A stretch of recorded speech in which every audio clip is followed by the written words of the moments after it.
Notre première étape, l'histoire discrète mais remarquable des descendants juifs du Guyana.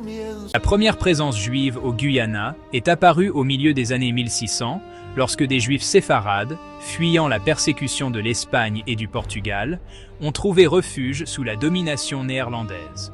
En 1658, les Hollandais ont accordé à David Nassi, un dirigeant juif, la permission d'établir une colonie juive le long de la rivière Pomeroon. Cette colonie a prospéré. Les colons juifs ont apporté des compétences précieuses en agriculture, en commerce et en culture de la canne à sucre. La deuxième grande vague de présence juive au Guyana est arrivée des siècles plus tard.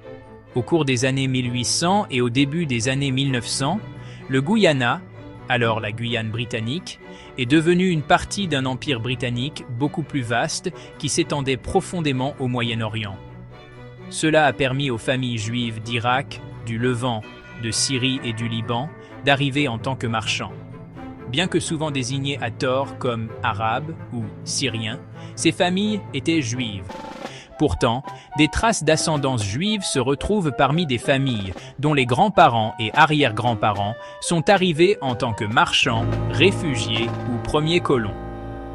Janet Jagan, une femme juive d'origine américaine qui est devenue Premier ministre, puis présidente du Guyana, est l'une des figures juives les plus reconnaissables de l'histoire récente du Guyana.